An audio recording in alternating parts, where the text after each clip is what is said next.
البدع والأهواء، أهل البدع العقائدية وأهل البدع السياسية. نقول بيننا وبينكم السلف، بيننا وبينكم الكتب، كان فيقول البدع بيننا وبينكم. Bismillahirrahmanirrahim. Qala al-Imam an-Nawawi rahimahullahu ta'ala, Al-babu salisu wa tis'un, bab yang ke-93, babun nadbi ila ityani sholati wal ilm. Ini ya, bab yaitu anjuran, nadb dorongan, anjuran, seruan untuk mendatangi sholat dan mendatangi majelis ilmu, wa nahwihima, dan yang seperti itu, minal ibadat. Intinya apa? Datang ke acara peribadatan bisakinati wal waqar, dengan ketenangan dan sama ya, waqar, ketenangan dan ketentraman hati atau kewibawaan. Intinya berjalan dengan tenang. Qala Allah Ta'ala, wa may yu'azzim sya'airallahi fa innaha min taqwal qulub.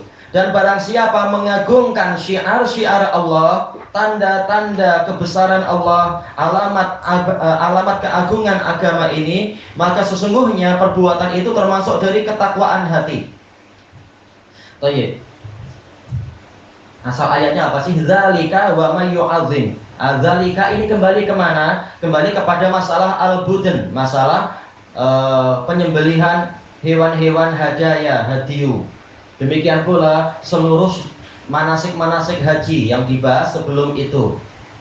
Jadi masalah manasik haji semuanya sejak dari awal sampai akhir ini adalah bagian dari syiar-syiar Allah.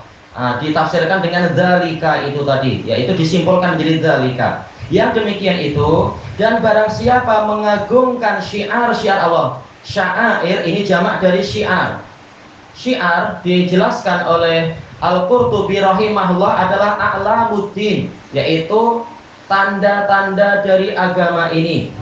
Sebagaimana juga dijelaskan oleh Al-Qadhi Al-Aini di dalam Syarah Sahih Bukhari beliau, Umdatul Qari, yaitu apa? Alamat dari agama ini. Demikian pula dijelaskan oleh Imam As-Sa'di di dalam tafsir beliau itu, Taisir Karimir Rahman. Yang namanya syiar itu adalah alamat-alamat, tanda-tanda keagungan agama. Baik. Dan barang siapa mengagungkan agama ini, hakikatnya dia mengagungkan Allah Ta'ala. Barang siapa mengagungkan Allah Ta'ala, maka ini adalah alamat dari apa? Tanda ketakwaan hati. Ketakwaan hati itu akan nampak dari perbuatan-perbuatannya. Baik. Yu'azzim yaitu ma'ruf, mengagungkan, yujil, memuliakan, yukrim, menghormati, dan seterusnya.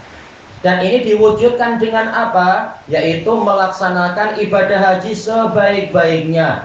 Ihram memang di waktu ihram, bukan malah sampai lepas dari mikot baru ihram. Jelas ini keliru. Yang betul adalah sesuai dengan apa yang disyariatkan. Mikot orang ini di sebelah sini, mikot orang negeri yang di sana sebelah sana, dan seterusnya. Demikian pula menjauhi rafas, menjauhi kadhib, menjauhi lagot wasyaghab, syaghab yaitu kegaduhan, kebisingan di musim haji, menjauhi maksiat-maksiat di musim haji, dan seterusnya. Ini bagian dari mengagungkan syiar. Dan masuk, dan Allah Ta'ala mengatakan wal budna ja'alnaha min sya'airillah. Budn yaitu penyembelihan lembu, penyembelihan unta itu kami menjadikan dia termasuk dari syiar-syiar Allah, yang mana orang ini rela untuk mengorbankan sebagian harta bendanya, menumpahkan darah hewan yang dicintai karena Allah Ta'ala. Ini bagian dari syiar. Kemudian juga Allah Ta'ala berfirman, inna sofa wal marwa min sya'airillah. Sesungguhnya sofa dan marwah itu bagian dari syiar-syiar Allah. Dijelaskan oleh para ulama, baik itu Imam At-Tabari, demikian pula Al-Qurtubi, begitu pula Ibnu Katsir, dan juga Asy-Shinqiti dan yang lainnya, mengatakan ini semua bagian dari syiar-syiar. Dan ayat ini memang turun terkait dengan amalan haji. Maka ini di dalamnya ada anjuran yang kuat untuk kita mengagungkan syiar-syiar tadi. Jangan meremehkan sa'i antara Safa dan Marwah, jangan meremehkan masalah tawaf, malah diisi dengan maksiat, diisi dengan mungkin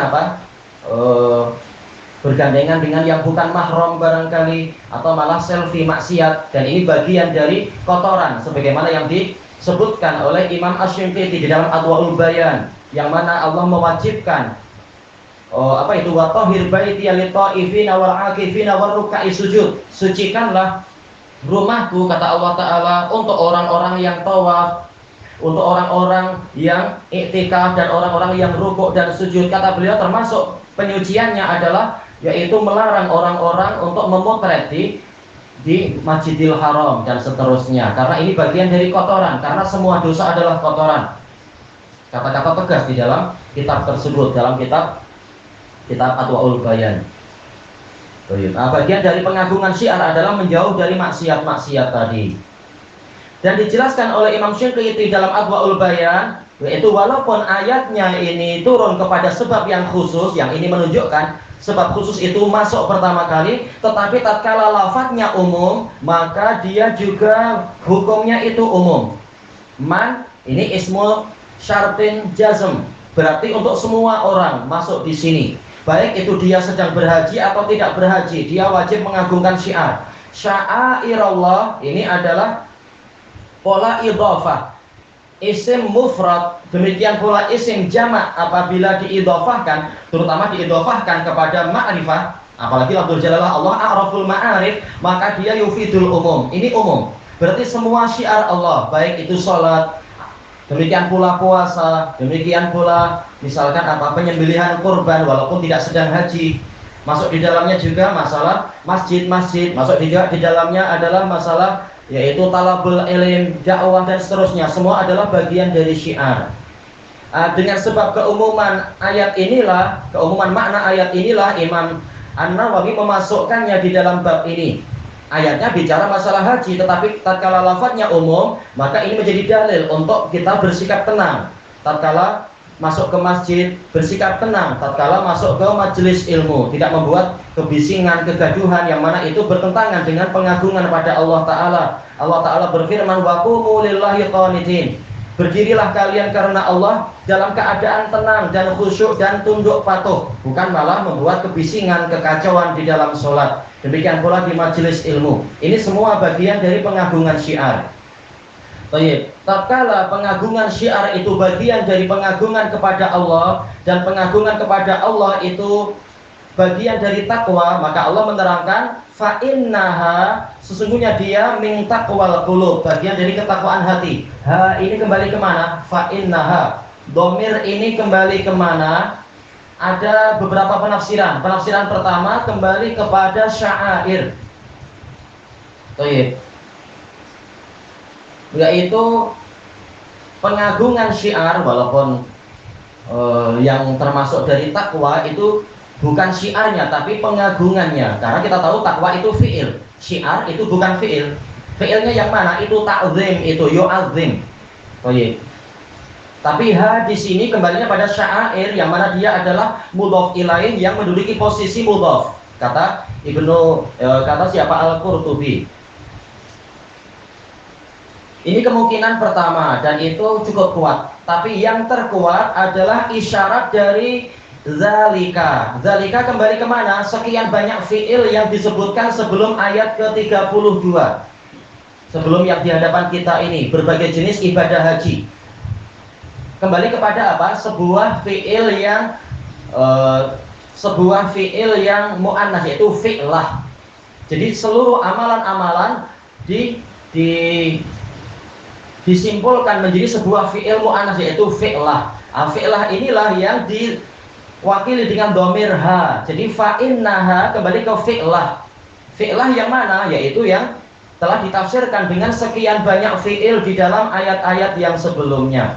Jadi semua perbuatan-perbuatan tadi adalah bagian dari ketakwaan hati.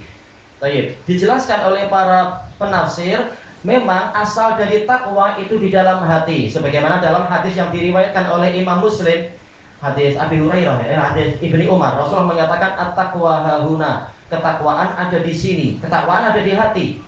Tetapi kenapa setelah itu Rasulullah mengatakan kafa bil mar'i isma ayyahqira akhahul muslim, cukuplah seseorang itu berdosa apabila dia meremehkan saudaranya yang muslim. Apalagi bukan sekedar saudara, dia adalah gurunya, dia adalah syekhnya, dan dia adalah orang yang Allah pilih sebagai ulama umat, tahu-tahu diremehkan, maka ini dosa.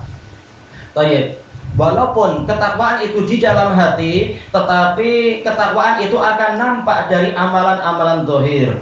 Makanya hadis tadi itu menerangkan ayat ini. Walaupun ketakwaan itu di dalam hati, namun ketakwaan akan nampak dari amalan-amalan zahir. Baik, maka apabila orang ini zahirnya memang mengagungkan syiar-syiar Allah, berarti kita memiliki harapan besar orang ini memang orang yang hatinya bertakwa. Tapi kalau amalannya buruk, dikatakan hatinya adalah hati yang buruk, walaupun kita tidak mampu membaca isi hati. Yang diinginkan oleh Imam Nawawi adalah menjaga ketenangan di dalam sholat, menjaga ketenangan di dalam majelis ilmu, dan di dalam ibadah-ibadah yang lain. Ilahuna wallahu a'lam.